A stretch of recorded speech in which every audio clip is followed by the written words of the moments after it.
going to, Madam Chair, something to, after some of the conversation with regards to ESE, I'm wondering if maybe the superintendent could put on a upcoming workshop, having maybe some information provided about ESE students and least restrictive environment, because I think what really we're talking about is our policies have to conform to least restrictive environment laws, which are federal laws.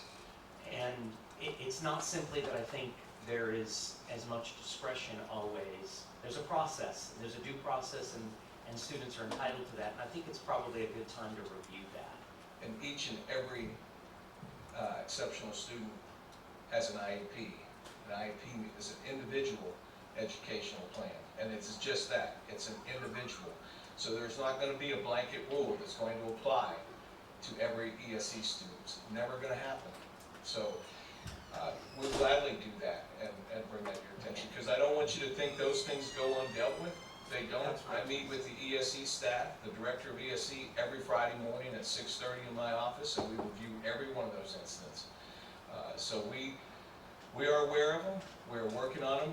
We work with DOE, the ESE personnel up there. We also have an attorney that we consult with on the ESE matters, including Mr. Bradshaw and an outside attorney beyond that. So our job is to do what's going to keep us, do what's best for the student, what's best for the staff, and also keep the school district out of litigation. And I agree, because I think all of us are well understand and appreciate we don't ever want staff to be put in a bad position. And if there's things we need to do to address those, I know, Mr. Cullen, I wouldn't want to have to come to you on a Friday afternoon or Friday morning. Yeah, Friday morning and do that, because I know that, you know, the safety of staff and students is paramount in this district, and it is with you, it is with the superintendent.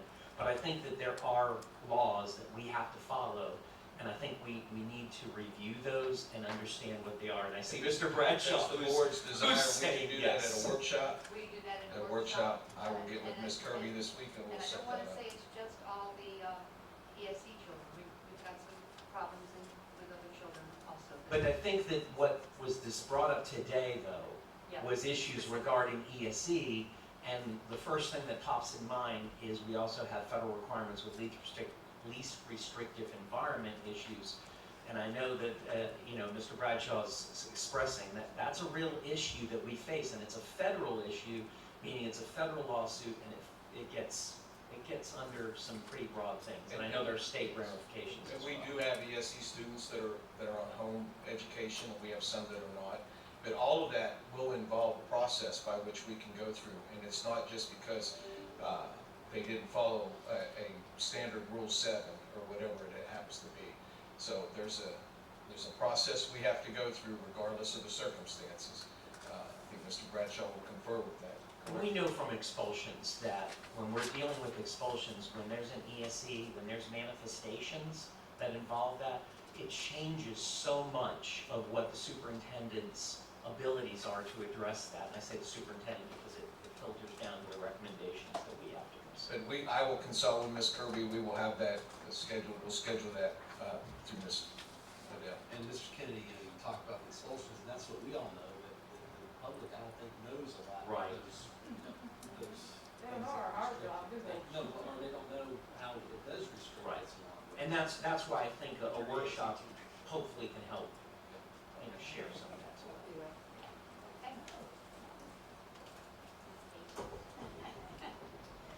Thank you, Kathy. Thank you. In the interim, I had a moment to reflect upon a statement that Mrs. Smith said. She spoke about the challenge of serving both the brick and mortar students and the students participating in the virtual learning program or innovative learning plan, and going back and forth and operating under the two different guises. And it made me think about what it would be like for our teachers if we had more than one platform that the students were using, and then they needed to learn to teach with different devices. And in addition to that, it would be challenging for them, but it would also be challenging for our staff at the Technology Resource Center, because it is small, and that's why we operate under the guise of keeping a standard type of computer that we're using. That's why we don't have Dell and HP and Compaq and so forth, because we just don't have the manpower to manage a variety of environments.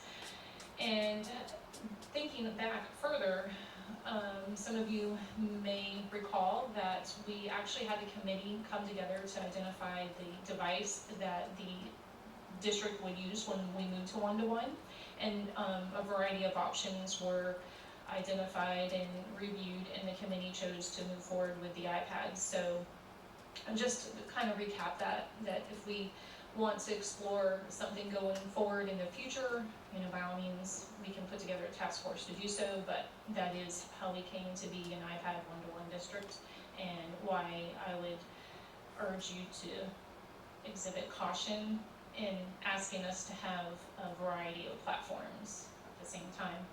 So what I presented to you were 3 different options. One is the purchase. Can I say something before we get into the Sure. options? Because this is the old teacher in me. Because we don't have any consequences.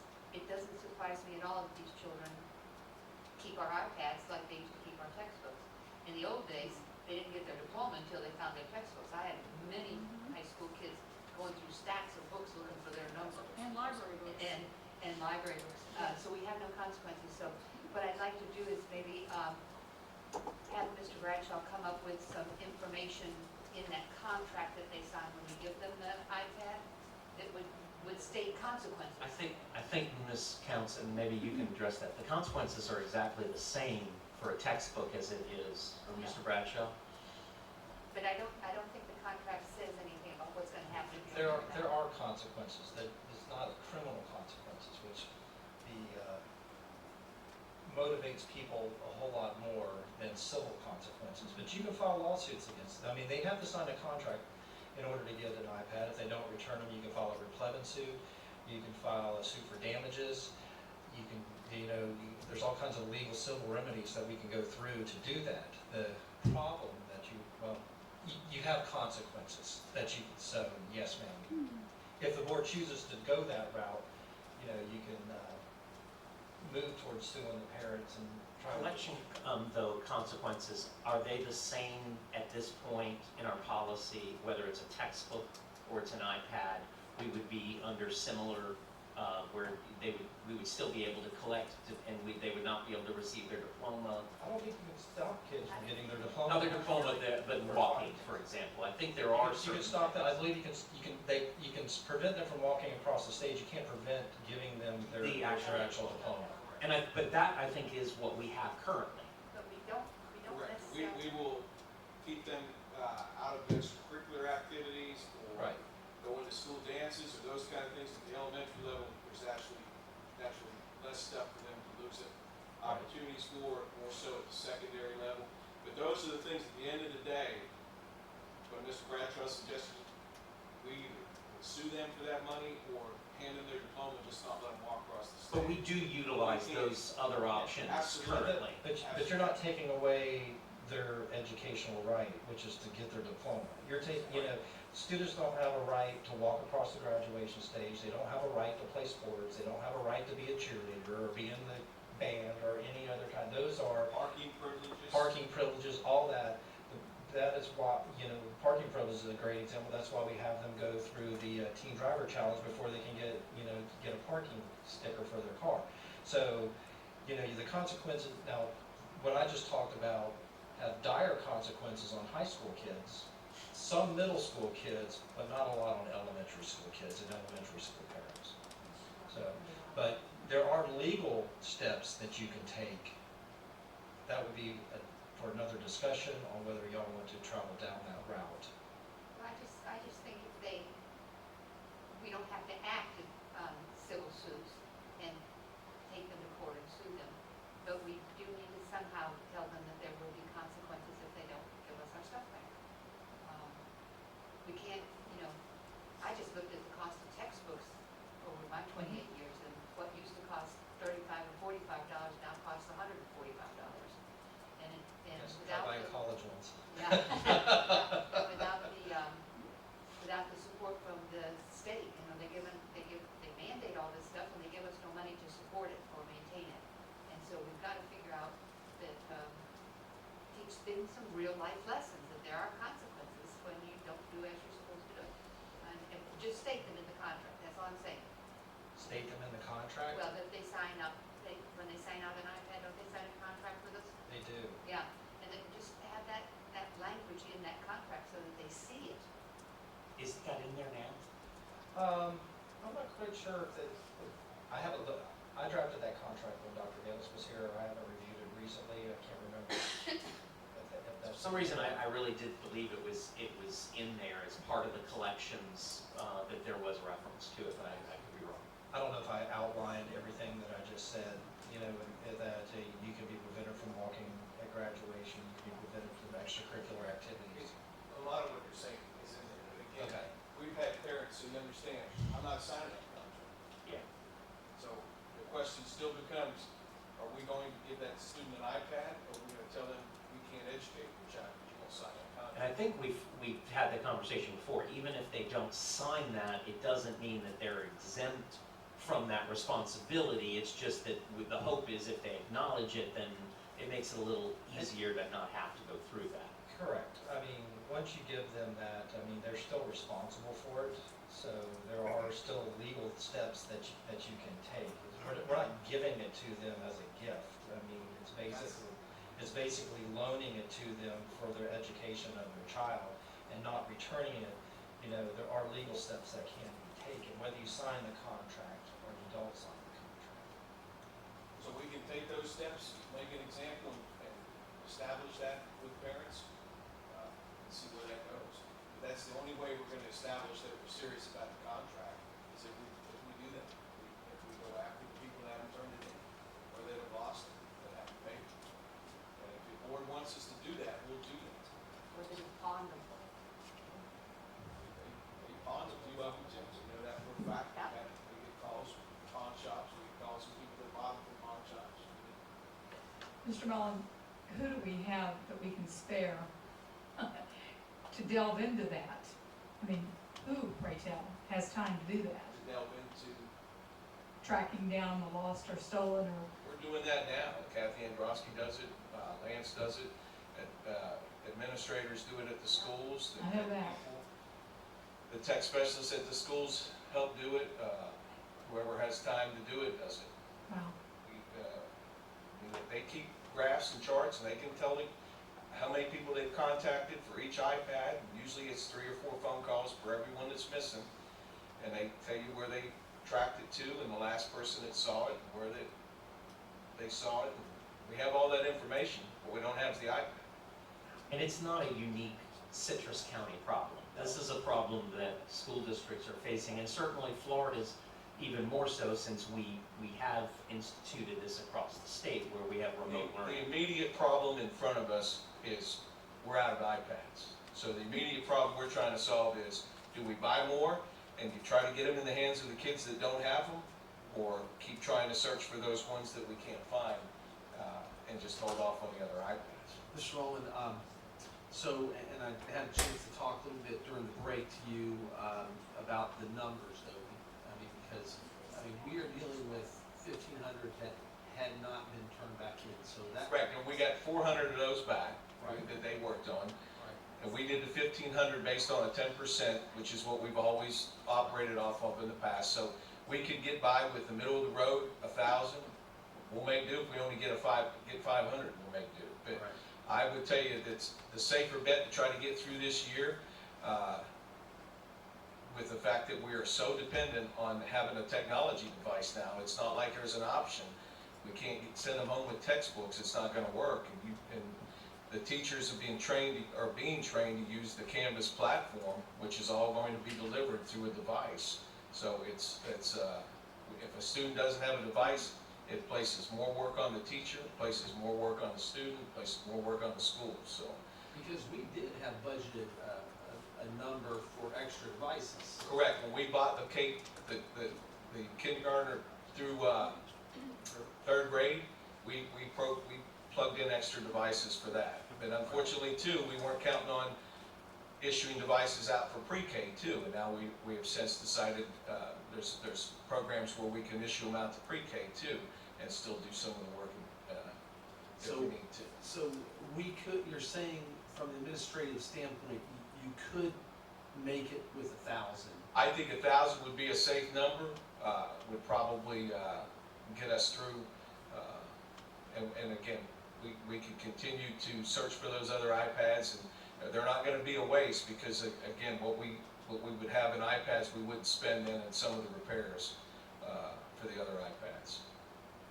Is there a way that we could put some more in the contract, Ms. Council? We could have Mr. Bradshaw look at that and see if whatever legal course, the staff is, we'll do whatever is required to try to get them back. We're spending a ton of man hours right now and yielding very little results. So anything we can get with more bite into it, we'll glad to have that. Absolutely. And if we have a child, 'cause I know a lot of these people are moving, or going to other districts, or leaving our school district. But there are some that are still coming back. Do we have an idea of how many of these kids do we give a new iPad to every year? Like, do we know, like, this child has lost 3 or If a lost student's 4? lost an iPad, then again, we know that they've lost an iPad. So if they show back up to get another iPad, we go through a process of trying to determine what happened to the one that they were assigned before they get another device. And at the end of the day, that's the last thing we do is issue them a second device. I have a question, and if they go to a school in Florida, can we red flag it somehow to say? Well, our staff, if we don't get it, our staff's gonna disable it, so it's just a paperweight at that point. I know that, but I'm. So, I mean, so it's not, they're not gonna use it at another school in Florida, they're not gonna turn it into another school. If they tried to, our BPI number would be on that device, it would Right, show but up as if being on they the go device. to Marion County, or Levy County, or some other county, is there any way we can red flag it, to let them know this kid has our iPad? We want it back. I think We can contact them and tell them that he owes us an iPad. I can assure you that's not gonna be the biggest thing on their priority list to work on, getting that kid his iPad back for Citrus County.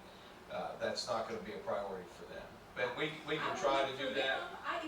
If they had a kid come to this county, I would look for their iPad for them. I can tell you that would not be the biggest priority of my day, to search for an iPad for Sumter County. Fine. And I don't think I'm just being honest with you. we can't deny transcript information either, which would be, in the old days, I mean, that used to be. There are certain things we can't hold their grades, we can't hold their diplomas, we can't not transfer information. There's a lot of things we can't do.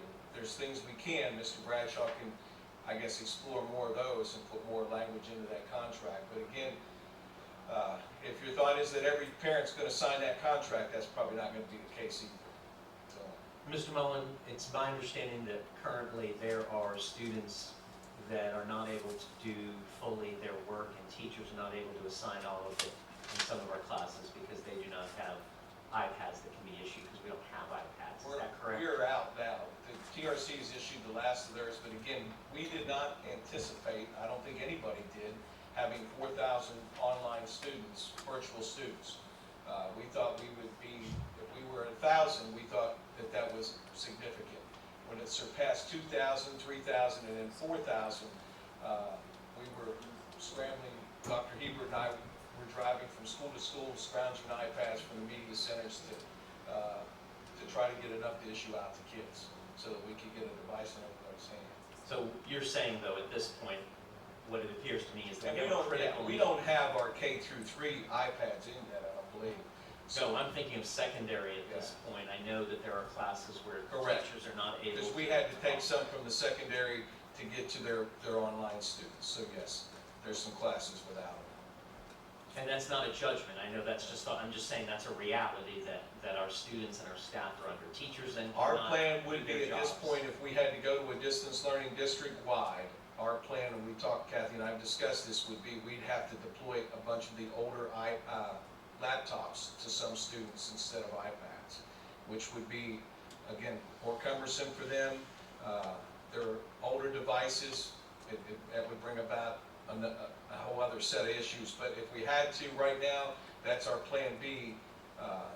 It's not a great plan, but that's the only Yeah, I other was thing just we gonna have. say that's, I realize that's a backup, but I can only imagine what Lance's world and Miss Kathy's world would be like. Our goal right now is just to get a device in the hands of the kids, and that's the immediate problem, so we're trying to solve the immediate problem, then we'll try to fix everything else as we go from there. When do we expect the ones that we've already purchased? I thought they're gonna be in this month, right? Probably within 3 weeks, next 3 weeks. Problem is, there's a national shortage because every school in the nation is trying to do what we're doing, and we're Yeah, even ahead of the queue on that. These that we're ordering now, I don't want y'all to think that we'll be in great shape tomorrow if we pass this today. We're talking 6, 7 weeks, maybe longer, before these actually get in, so, And I do think the reality that you're talking about is we have flu season coming. And one way or another, we're gonna have more students quarantined. That's going to impact learning. And if there isn't a device, we're gonna be in more critical problems. if we felt like there was a better solution than ordering these iPads, we would have brought it. And I believe this to be the best solution right now, to put devices in the hands of kids, considering what we're. Well, I think, you know, and the idea of having another device that's less expensive for a student to use, obviously goes against, you know, the one-to-one that we have with the platform that we're using. I understand that. But I'm trying to think of some consequences here if children or if parents are not getting the iPads returned in school, what could be some consequences? I can live, as much as I don't want to have to spend more of our capital money on this, I can live with the purchase of 1,000, which is what, $343,000. Is that a motion, Mr. Josh? Sure, I'll make it in the form of a motion. So I will make a motion. It's a lease. I'm sorry, lease. All right, so board members, that's the second item on the agenda, the second number, the 338,000 version of Apple documents. So with that, I'll make a motion to purchase 1,000, or not purchase, to lease 1,000 iPads for the 300. I have 343, it says 338 there, Mike, is that, I want to make sure I got the right motion. 343. It is 343, right? For the 343, or the second, that's the second item. Yeah, it's different price breaks depending on how many you're getting. Second. Okay, I have a motion by Mr. Dodd, second by Mrs. Bryan to purchase 1,000. Lease. Lease. Isn't it lease purchase and the buyback program to the same thing that we discussed before? Okay. And it does, and I did the figures on the 500 and the 1,000 and the 1,500 to save $10 a unit here, on doing the 1,000. Is there any other discussion? The only thing that I was thinking too is for immediate need, especially if we need them at the secondary level, is it possible that we can go back to some of the elementary school kids and maybe have them work unless they are on virtual? If they need to check one out to take home from homework or something like that, could we go to like a class set and then free up some of those elementary school iPads just for temporary right now if the. We would have to use some of the K-3 that are coming in now if we needed to make the high schools complete, and then we could issue those out when those come in. But again, if you ask which group then would be better equipped to handle a laptop, if we had to deploy the old laptops, it would probably be the secondary. Yeah, secondary. So that would be, that's our plan B right now. If that happens, it's not our intent to go to distance learning district-wide, but we have to be prepared for that. That is part of our plan. So that's what we're prepared for. Any other discussion? Yeah, and we've talked about this contract or what they want to sign. I still think we should have something that, is very apparent that this is not a free iPad. This is a loan device that if the expectation will be returned. And we all sit on SAC committees, I know, Mike, we all look at these contracts that we have with the students sign, the teachers sign, or, some of them even have the teacher sign, right, and the parent sign. You know, we should put that in the parent, we should all suggest that in our SAC committees, that we put that in there, so that parents know that this is, costing the district money. Kathy and I will get with Mr. Bradshaw, we'll firm it up. And the other thing too is that once we've jammed the machine, they might think it's broken, and they think it's broken in return, so maybe we can contact some of these that haven't been returned and say, we've jammed it, it still works, but you've got to return it to us, and then we'll unjam it and reissue it. So some of them may just think, well, it doesn't work anymore, they might just be throwing them away. So we need to educate them and say, this is still a working thing, but we've jammed it, so you can't use it until you bring it back to us. I spoke with Ms. Emma, what I'll do is I'll pull a contract, review it, see if I can revise it, make it a little more apparent, and then the other thing is, it might not even be contract language, but just kind of like a memo to the parents that they get when they sign, saying that this isn't a gift, we expect it to be returned. If you don't, here are some of the consequences that can happen to either you or your student, so that they are fully forewarned at the time when they come and sign off for that path. So I'll get with that, and obviously I'll get a draft to y'all to, if I revise the contract, you're gonna have to approve the form of it anyhow, but then I'll also bring the lack of a better term, the board.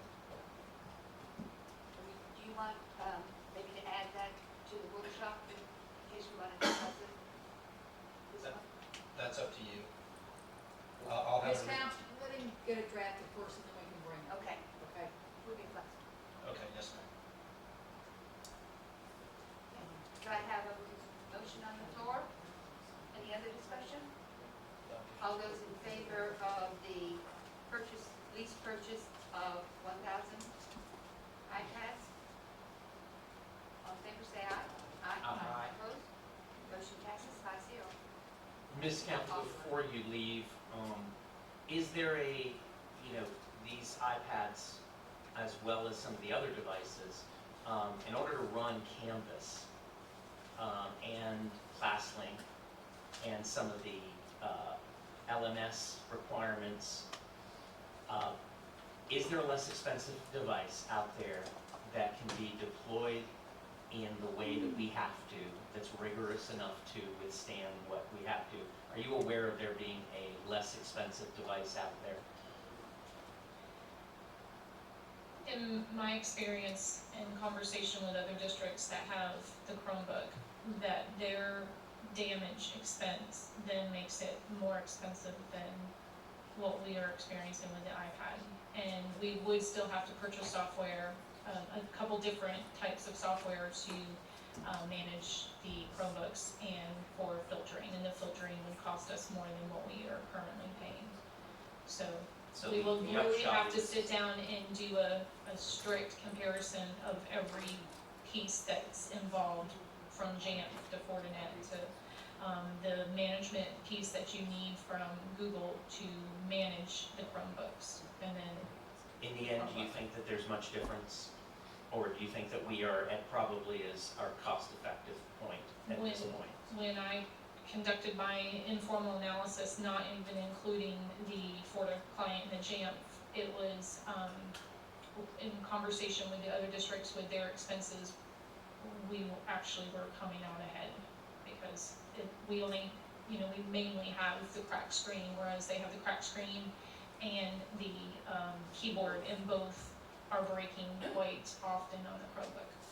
And that's significantly more expensive than what we pay to repair the cracked screen on the iPad. But yet, if we use a laptop, there could be a savings. I don't have as much information about that because, to be honest, I've never even crossed my mind using Lance, you can chime in, what we refer to as a throwaway laptop. That has its own unique challenges, because they're not really meant to work in a networked environment. They're meant for home use, so. But you're not talking about under a new purchase, you're talking about under a repurposed purpose. a traditional PC laptop would not be typically what a one-to-one deployment cost effective. What I'm understanding Mr. Dodd to ask is a cheaper version of a laptop, and we use the term throwaway. It's meant to just be, it's don't very repair low level, you don't repair it, you just toss it and get another one. But again, that is meant to use at home, not necessarily in a networked environment. You want to add to that? Yeah, that's good. Usually the software that comes along with them needs to be a higher level to communicate with all the servers, and it needs to be able to log into that domain. That's not, basically you get the home version of the software when you get the cheaper, less expensive iPhone or laptop, sorry. So it's not made for industrial deployment. Correct. It's made for just home use. And the other thing that we discussed when we purchased the Canvas management program was that this virtual school is not just because of COVID. We are going to maintain this for a couple of years, and so when you tie it with the iPad, the Canvas, and creating our own curriculum in the Canvas, we don't have to buy the Florida virtual next year. I think we need to keep all the continuity that we're working with right now. It's kind of important before this person gets up and tells us we don't have any money. We just need to make sure people know they're not throwaway iPads. Well, I Right. think, if you communicate to the kids that you jammed it and it still works, but bring it back and we'll fix it for you and it will work for you. But you've got to bring it back to us. And it may just be that we haven't communicated that to them. They think it's broken and tossed it in the corner of their bedroom. And the message does say this is in lost mode, please call the number of the school and return. So we do have that on there so that they understand it's not broken, it is just in lost mode. Yeah. They're entitled. We take a vote. All in favor? Right? You already voted. Do you want me to talk about the iPad update with the insurance, or are we good? I think we're good. Okay, thank you.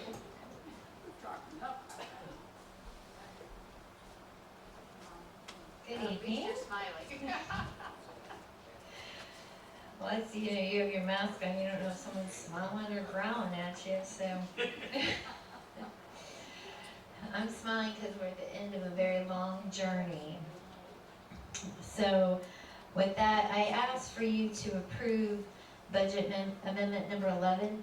This is the final budget amendment for the 2019-2020 year. And basically, this is where we just roll all the budget that we have left available back into the fund balance minus our reserves. So this is just kind of to clean it all up and get it back in the fund balance.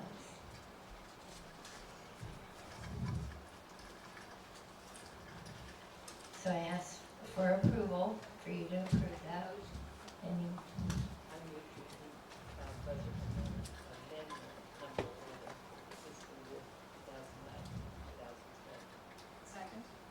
I have a motion by Mrs. Powers, a second by Mrs. Bryant, to approve the budget amendment number 11 for the fiscal year as amended in June of 2020. All those in favor? Aye. Motion passes 5-0. right, and I also would like to, I've given you the ESC 348, which is the annual financial report as of June 30.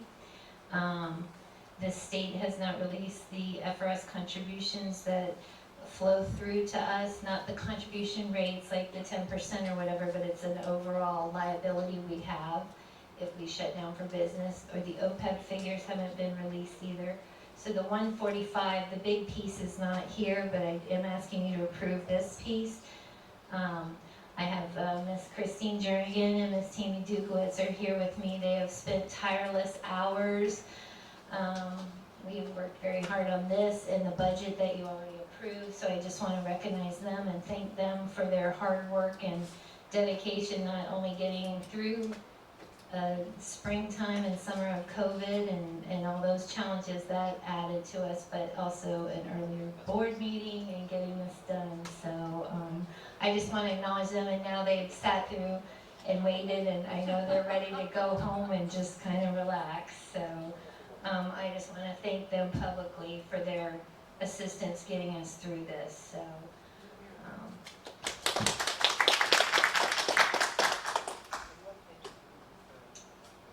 this is the, let's see, that's the budget amendment you just approved. The next piece was the next piece over here to your left right there. That's the annual financial report. And I did email those, the final numbers to you, and you kind of got a lot of stuff today. You got the budget and the annual report. So we did end up putting some money back into our fund balance, which is a good thing, with all the challenges that we're going to face this year and the uncertainty of our funding, what will happen after we go through the October survey. So it's good that we have a little bit of money, the fund balance, we put a little bit in there. So I ask you to approve the annual financial report. So that fund that we put an extra, what, 2.6, is that what it was, into the fund balance? Yes, on page 3, Yes. the net change was 2.2. 2.2 on page 3. It says, District School Board Statement of Revenues, Expenditures, and Changes in Fund Balance as of June 30. Exhibit K1, it says in the upper right-hand corner. And on page 3, the net change in fund balance is 2.2, a few lines up from the bottom. Of course, we have all our reserves that we have to reserve for all the carryovers that are, restricted for specific purposes.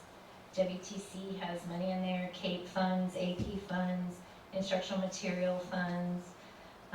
We have quite a few different donations people have given that we haven't quite spent at all. We have money that we got back from the buyback. Speaking of iPads, we put that in there. That's sitting, we reserved that to be used for iPad repairs. That's the money that we're using to repair those iPads. So those all get restricted. Any other questions on the annual financial report?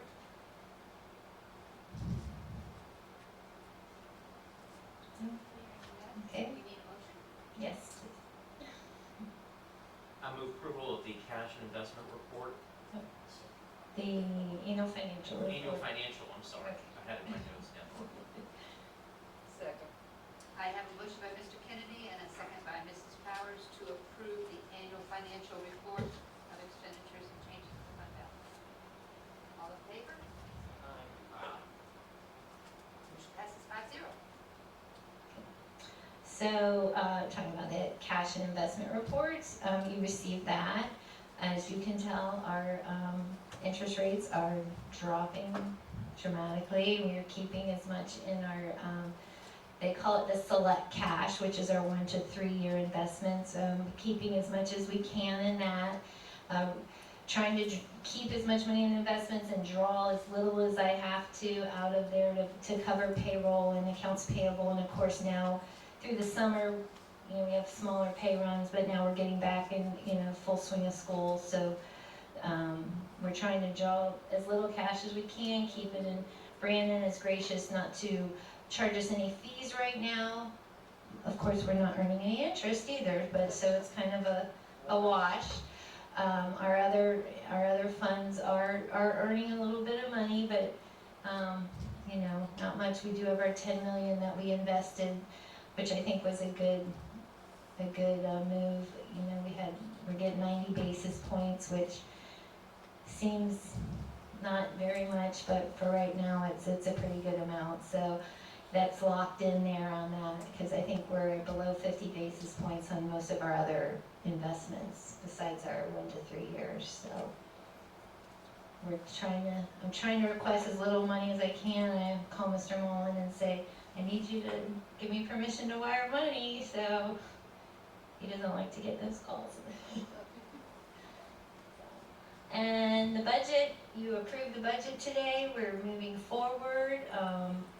The capital work plan hopefully will be out any moment, and we'll come back to you with that. We did put a budget in for the capital for this year, but the work plan covers the next 5 years, so we'll have to come back and have another public hearing to approve that. What's the delay on that? I have no idea. Mr. Dixon will probably know more than I would. He calls me. Is that way, now this year? Last year was very late. This year, I mean, it should be pretty soon that they have it uploaded. We were waiting all day yesterday for it, and it never came out, so as soon as we have it, we'll bring it back to you. All right? Any other questions? All right, have a good evening. Thank you very much. Okay, attorney legal matters? We kept you busy today. Oh, that's fine, we're gonna replace the carpet from the running up here. So, I asked Ms. Adele to pull this off the consent agenda simply because there are changes to the face covering policy, and it couldn't go on the consent agenda that way, so I'm gonna hand these out to you.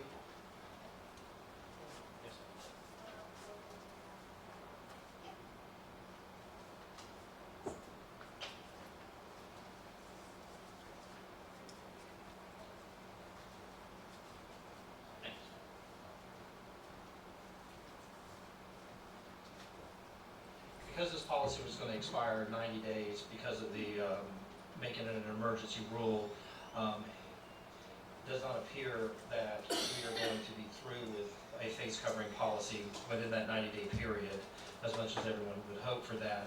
So in order to meet the timelines to go through the proper rulemaking procedure to make it a permanent policy, I asked for it to come back onto the agenda so we can go through a proper rulemaking procedure.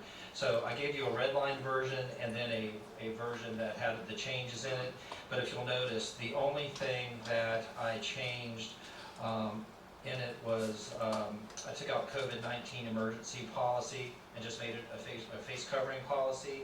And at the very end, I struck out the last paragraph, which was duration, and struck out the statutory authority of Florida Statute Section 120.54, which is part of the Florida Administrative Code that allows you to move forward with an emergency policy without going through rulemaking. And then also under the history, the adopted, I struck out the date, that was the date that we adopted the emergency policy. So everything else remains the same inside of the policy. We just have to approve it for advertising, and then it'll be approved for advertising, and we'll come back at a public hearing on October 13th, 2020. Is there a reason we couldn't consider making the duration though just till the end of the school year instead of an open-ended policy? You know, I don't know how long this is going to last, Mr. Kennedy. You know, you can repeal it at any point in time. You know, when it becomes unnecessary, then we can put it back on the agenda just to get rid of it. Because if you set it for the end of the year, and then we'd have to come back and go through the rulemaking policy, the rulemaking again to reestablish it. Because it'll automatically stop on that day unless you go back through rulemaking, which means re-advertising it and going through that way. You know, and I understand that. I would not want the public to think that this is going to be a permanent norm. And that is, I think, a perception that I would be cautious for us just to give that implication to. I understand we don't know when this will be, but I think all of us would like to bring an end to this policy, at a time when we possibly can. But I think, Mr. Kennedy, when you look at the purpose in number 1, that kind of explains that it's not forever. When you read the purpose. And the fact that we can send it whenever we're good and ready. No, and I don't disagree with that. But I think if we can at least, and if we don't put a duration on it, and I will support that. I just think if we are all under the at least understanding that this is not a permanent policy, because I'm uncomfortable with thought I that don't this would believe be permanent anybody in policy. America, And I know that, and I know you're very, I know with your heart to know this is not what you want for us in any permanent. it creates, But I don't want the public to think that this is a permanent. it is paramount for public safety, but for this is my personal opinion, paramount for public safety causes a lot of issues in school. It's one more thing your administrators have to, to deal with. It's a hardship on the students, although I think that they are doing a fantastic job in doing that. I haven't really heard, and obviously Mr. Bishop, Ms. Himmel, and Mr. Mullen can speak to it more, but I haven't heard of a lot of problems with the students wearing the face mask. Haven't heard of a lot of problems with parents, on it either. So that is totally. No, I'll totally up to support, you. I mean, I can support Believe me, it. I would get rid of I this just just as don't soon want as us that to we are, think of this as a permanent policy. I would hope not. So that's my only expression. I think that you would have more than one or two speakers at a meeting if they said you're not required to have it anymore. I think the public would remind you of that. And just to speak a hair to what I can't remember the lady's name, there are things in here. The ESE world, is a different world as far as everything else is concerned. There are federal rules and state rules and federal administrative codes and state administrative codes that go into how you handle, students with disabilities. So outside of that, there are sections in here in the enforcement side that talks about what we do with students who refuse to wear a face covering, and also employees who refuse to do it also. So there is some enforcement in here. I kind of picked up that she didn't think that there was any enforcement mechanisms in here, but there are. I think her point was on the social distancing enforcement mechanism. It was, I guess what she was talking about. Okay. But again, that's a very special school and Correct. again, it's an individual child, there are different rooms for different levels of children, and the staff there understands that those children are more needy and get special treatment for things. On the most, You've got physically disabled children that have to have manual help to move. on the most difficult days, that's the best school we have, and they deserve more money. Yes, ma'am. But under the. Just saying. But under the enforcement side, and not to get down into the weeds, it talks about, you're gonna be reminded of the policy. And part of the policy is to social distance, and then, so if you refuse to comply, then, we have built in the students can be transferred over into virtual learning, and employees can be subject to whatever discipline that, Do you Sam will need a recommend to the motion board for for your, To advertise? Yes, advertise? ma'am. I've got one, I think it maybe was just a typo. Can I read that up Sure. first? now's the time. Yeah, on 3B, I know we added the pre-K, and it is there in the title, but I thought it was in the description too, but face covering should not be required for students in grade pre-K. It just says kindergarten, grade, Oh, okay. So with that modification, with pre-K, yeah. pre-kindergarten through, okay. Say grade, right. Good catch.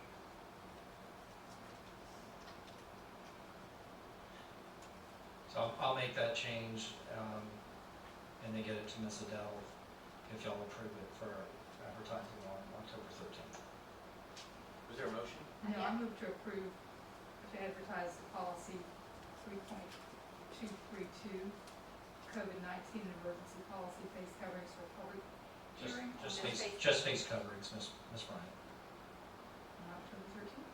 Yes, ma'am. It's not the COVID-19 emergency policy. That was originally done so I that, got you. because you have to lay out why you are doing an emergency rule. On October 13th. Okay, I have a motion by Mrs. Bryant, a second by Mr. Kennedy to approve policy 3.232 to advertise face coverings on October 13th, 2020. All those in favor? Aye. Aye. Motion passes 5-0. And, Can we lump all these together? yes, I'd like to move that we approve the minutes for July 22nd emergency meeting, July 28th, special meeting and workshop and public hearing, August 11th, 2020, regular meeting, and the minutes of August 25th, special meeting and workshop. I have a motion by Mrs. Bryan, a second by Mrs. Powers to approve the minutes of the July 22nd, 2020 emergency meeting, the special meeting of the 28th, the regular meeting of the 11th, and the workshop and the meeting of the 25th.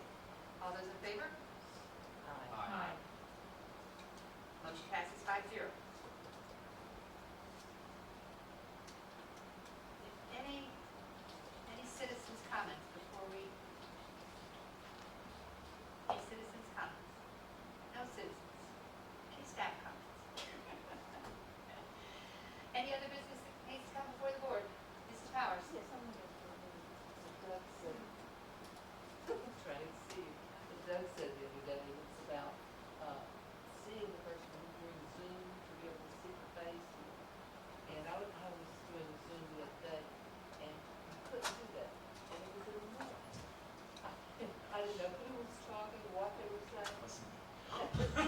And so I think Doug was totally, completely right, and maybe we need to bring this up at, the next meeting, or maybe, I'm not sure, bring it up, and make that, make some comments on it and see if we want to have it as a rule, because it is annoying. Ms. Powers, we've already addressed that with our, MOU that we're presenting to the, union, Okay, and it's to show the faces? and that had already been addressed with all administrators. Okay, that is good, because the voice out of the distance, you don't know who it is, it's I not love good. the computers, just that they had a camera. My whole life did. So we're presenting that to them for discussion. Okay, thank you, Debbie, for bringing this up. Mrs. Kennedy, anything? Yes, I want to thank the superintendent and the district team, and that includes someone who I think was involved in this, Amy Crow and Lindsay Blair.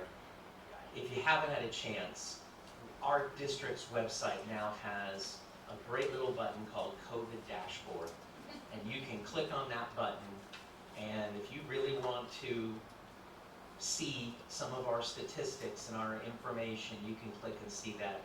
And I'll tell you where that's been really good is dispelling rumors, because you'll hear, oh, there's been 45 kids that have been, that have got COVID somewhere. No, that may not be entirely accurate. So I think it was wonderful.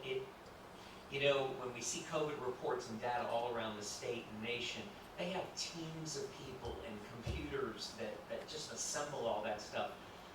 We don't. We have Miss Lindsay, and we have Amy, and we have a few people with student services. We don't have those teams of people, and they're having to do it by hand. So I'm thankful to you all. I think that data is vital, and I'm very appreciative. SAC meetings, as we just saw, they're all being done virtually, or at least a lot of them are. So I had a chance to attend Central Ridge's new Zoom SAC meetings, and it was extremely informative, but boy, was it just not nearly as enjoyable to connect with everyone. I did travel to Sarasota for Florida School Board Association. That was on Florida School Board Association's dollar. And they, we met with the executive board to start talking about the different plans we have coming up. We're going to be going and having a virtual winter conference again. Board of Directors retreat. They call it retreat. It's really a total working plan. It's going to be done virtually this year as well. But that really, the big thing we're going to be working on is our long-range planning for Florida School Board Association, and just the work that is being done that impacts not just our district, but the entire state for school boards. I'm very appreciative to be a part of that. We talked about the COVID numbers, and you've got to really watch what's happening. Last Friday, Citrus County had COVID numbers that showed a 13.76% positive rate. Now, we were blessed that the next day it went down to 3%. So you have to really watch those. But, you know, we've talked about these recurring infection rate, or sometimes referred to as the R rate. Yesterday it went up to 1.05 for Citrus County, which starts to get us into the area. So I would say that when we look at the data that on that COVID dashboard, it's encouraging that our plan is working, because while we hate there to ever be anyone that has a positive case in our schools, or anyone that's disrupted in their learning environment or teaching environment because of quarantine, while we may have some high numbers in Citrus County, we're having continual learning that's happening, and I really believe a lot of that's because of the work of that CARES plan. Dr. Hebert, Superintendent, Mr. Bishop, everyone in this room, I'm so grateful, because I'm not sure I wouldn't have thought we might have been in a different place right now. So I'm pleased that we're not.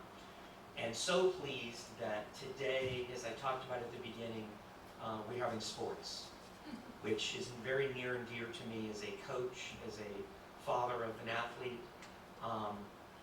And I would just leave and finish today with this, and that is to talk to our athletes and to say we are so proud of you student athletes, and we do brag about you. We fight for you, but now more than ever, your team, your other student athletes are depending on you. It's so important that you carefully follow the practices and the procedures for the competition and return to practice plans that your coaches have done. Hold each other responsible. Outside of practice, social distance. Wear your masks, because you really are going to make a difference in whether those competitions and those practices can continue to take place. We are so proud of the successes. You are making a difference in your fellow students' lives, your teams, and your coaches. They work tirelessly for you, and we are excited about the upcoming season. So, thank you. Scott? Yes. Continue to make my way around the schools, and you know, I'm impressed with the mask wearing, and it seems like everyone has pretty good spirits about this whole thing right now, and you know, we just gotta keep encouraging that. And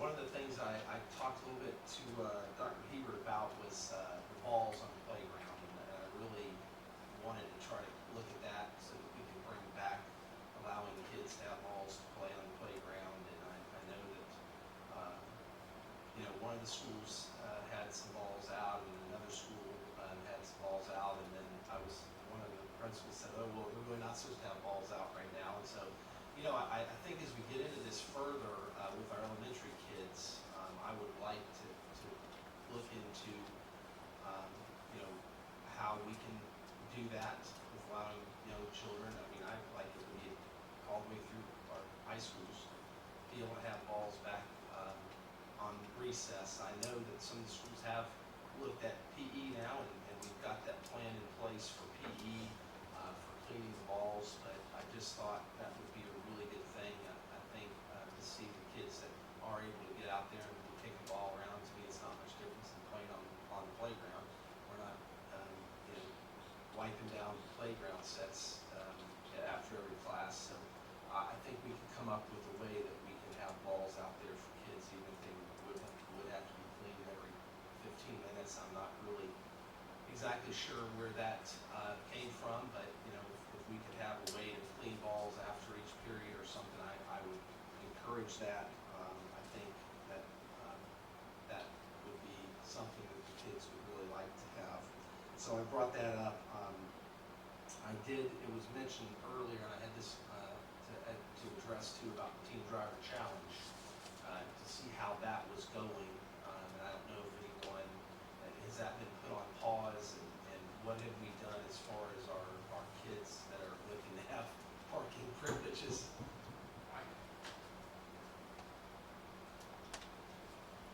This family oversees that project, and we'd have asked her to put that on pause right now. The Teen Driver Challenge, we did not want to have students that want to get a parking permit to not have that. They just know that if they're gonna get a parking permit and they've not done the Teen Driver Challenge, they would then need to sign up for it once we then bring it back. But we have said, as with everything else, the first 9 weeks, we're putting everything on, no visitors, no extra people on campus, and we've still abided by that. So that was the reason for waiting until the end of the first 9 weeks and then making a determination of what next will look like. Right, so we're not preventing parking permits for those kids that don't have Teen Driver Challenge, we're just saying, hey, you need to get this when it comes back.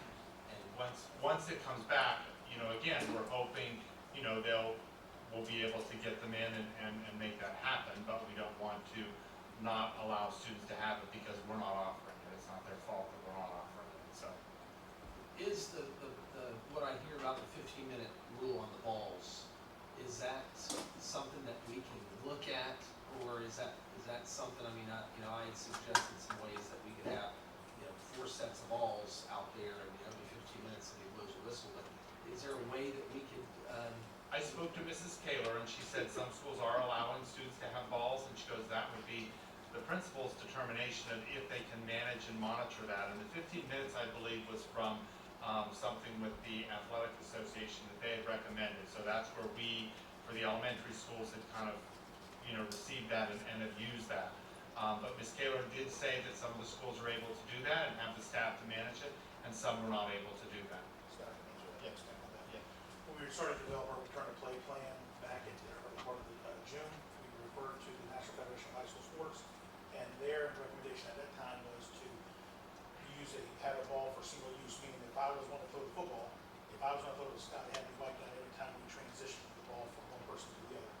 We thought that was excessive and not manageable, so collectively as an athletic group, we came up with every 15 minutes, we would clean the balls, because we couldn't go to that stretch, to be quite honest with you, and that was manageable, so that's where the 15 minutes came from.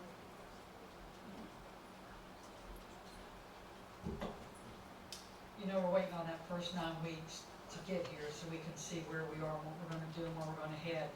But I want y'all to know that we have met and talked to principals probably every single day, talking about, the use of balls, playing basketball, not playing basketball, doing volleyball. A lot of them are doing a lot of the skills to begin with. We've really not gone in there and said, you have to play basketball, you have to play volleyball, or you have to do anything in particular. We've asked them to follow the guidelines as best they could, make the decisions they feel is best for that teacher, because some of our teachers have come up with some of these plans that they feel is safer for their kids, and some have come up with other plans. So I just want you all to know that we are monitoring that almost every single day with principals, and when you all bring things to us, we're talking with the principals of the individual schools, trying to find out, why decisions were made and those types of things. I'm not saying that tomorrow some of those won't change again, because every single day, some of them feel a little more comfortable doing things than they did yesterday. So I think we're doing that, but I just want you to hear that from us, that we are monitoring that every single day with it, with everything, even everything that was brought to us tonight, okay? and Sam, I've got another question for you, because I was gonna talk about the 9/11 service, and a lot of those have been canceled. I think we're still doing one in Inverness, a walk, I think through the Operation Welcome Home. I think maybe it's Barlow Mills, but City of Inverness has pared it down. We weren't able to have the event at the Gallery Theater, which Narlio has done, just an amazing event. We've had kids there the last several years, a good showing of our kids coming there on field trips. None of that happened, but is there any plan for this Friday as far as a moment of silence, or anything as far as remembering? We usually do that every year, even though we can't send the kids, but in all the years in the past, we've sent emails out the day before to remind principals to have a moment of silence at a specific time. And I think Mr. Al Bach has also worked and come up with some plans and some things for their morning shows to do that. Okay, So I think last year y'all had some more Yes, or items that you maybe during the pledge or at the pledge Right. time, whatever. Right. Yeah, I think that's important. So, with COVID, with everything changing, you don't want to just totally forget that. Right. Terry, And I wanna go back to the ball games and the sports. We know that we're going to irritate people because they can't get into the game. So we're gonna be as consistent as we can, and we're gonna get out as much as we can through the newspaper, through social media, just so that our parents, and you know, you heard the order earlier, that parents, the students, and community, because we know there's a lot of old timers in Citrus County go to our games, so the athletic directors volunteered that on themselves to stay from 3 to 4, either 1 day or 2 days a week. They'll advertise that to their community, where if, you know, Stan Hamill's too old and doesn't have a computer and wants to get to the game anyway, then we'll set some tickets aside. So it'll kind of be a test or a pilot the first week or two, but we will figure this thing out where we can get in as many people, and we're gonna monitor that. And you know what, it's up to the fans and the people coming in the stands. If they wanna follow the rules, social distancing, masking, and those types of things, then we're probably gonna be able to move that number up a little bit higher. But if they wanna come in and try to all sit in one big circle, we may have our hands tied and have to go to less capacity. So, but the administrators are very aware that they will be spread out in the stadiums. They will monitor that. We'll have our SROs there and those types of things, because these are school board policies that must be adhered to, so, okay? And Sam, you did understand when I said those guys that work really, and gals, that work really hard. And I know they have this one. I just didn't want that to, I don't think anybody's sleeping right now, but it's okay. And our Veterans Day parade too got Yes. canceled, right? Yes. And so I didn't know, you know, and that's not till November, so, No, right. but I didn't know as we look at that, what we might be able to do as a district, because we've always walked in that parade Yes, we and, have. and showing our kids. Right. And this community obviously is huge with veterans, and you've done a great job Yes. with including them. So we'll see what we can do with that and those types of things. Okay? But I think once we do those rules with the mask and self-distancing, and I don't know, I had an assistant principal that used to bring a flashlight to the homecoming dance, and put a flashlight on the kids that were not properly dancing. So we just outfit all of our ADs and coaches and staff with flashlights and put a flashlight on those guys. But the secret is that they're going to eject them, and all And we've heard, and you're right, and I drove by the other day several different bus stops. The kids were standing at the bus stop with masks on. So, the kids are doing a good job, and we still have room probably to get better and better. But so far, like Mr. Kennedy said, we thought maybe we'd be in a worse situation today than where we are, so I think everybody's trying. I'm scared to say that out loud again. so. I know, I shouldn't have repeated what he said. It's unfortunate, Mr. Kennedy, I not only look at the numbers, but I look at the ages affected. And so far in Citrus County, we've got to be, there's a couple of 55 to 65, but most of them are 65 to 75 or older. So if we just hang in there and we stick to these policies and we praise our kids for following the rules, we'll get out of this. But right now, I don't know, I'm hearing from kids and the fashion statement. Yours is gorgeous, Stacy. And, but my daughter has an asthmatic child, and she explained to the kids that, you know, she really didn't want to give them a mask break, mask, because she's a caregiver. This little girl, she said, it doesn't bother me. She says, I can still breathe. My mother just overreacts. And so the kids are really bought into it. I think it's going to be a fashion statement. It may not go away if COVID goes away. It'll still might be the new fashion statement. And by the way, board members, if you're not familiar with, on the Florida Department of Health site, when you go to the reports that are available, there's one called the Pediatric Florida Residence Report, and it is a weekly report that shows all the residents that are 18 years and younger and by county. And it's a good way of just kind of weekly monitoring and seeing where it's at for our young people. But I'll tell you, you can expect a spike all over Florida because there's nobody social distancing in those boats, I'll tell you, and they're all over the rivers. And I will reiterate what Mr. Kenny said about the COVID-19 dashboard. That's a great thing, and we, you know, and getting that out there, and the fact that we're tallying it too, I think is nice, so that you can see the tallies. And then, I would like to, at the workshop, I'd like to see a little bit of information on Canvas now. I've used Canvas, I've got it on my phone because my son's in school. But I I still get some feedback, from people, and I think it's just because they don't know how to navigate it too well yet. So I would like to have, maybe even for the board, to have a little, review of that, if that would be appropriate. That- Thank you. Yeah, I watched my daughter play in her sandbox. What do you do playing in your sandbox? Fine, but I didn't play in the sandbox. That's all I have. Mrs. Bryan? I just want to say thank you to everybody here, all of our teachers, all of our support staff, our bus drivers, God bless you, our lunchroom workers, everybody is working so hard to help our children. And that's what we're here for. Yeah, and I had a teacher ask, well, we supposed to have had a COVID incident at our school, and I don't even know whether, we haven't been told whether it's a student or a parent. I said, did you look at the dashboard? And so, it's just getting the information out, so, yeah, I said, I looked at the dashboard, it's a student. And so, we just can't let up right now, and I appreciate Mr. Balls, but I'm gonna tell you right now, unless we really be sure, we've gotta keep these kids distanced and masked and hands washed and things like that, and then move it through it. I don't wanna close the school down. And Seven Rivers has already closed theirs down because they weren't prepared. We haven't had to do that.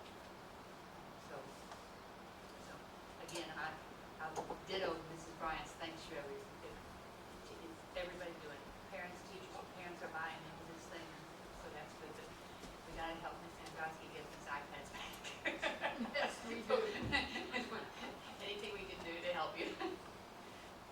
Any other business to come before the board? I just want to mention that Judy was saying earlier about the teamwork that's taking place. Oh, yeah. The coaches, the teachers, the assistants, the administrators. It is incredible. It's really teamwork happening right now. Guys, And it goes back to March. It's now September. It goes back to March. This team's been working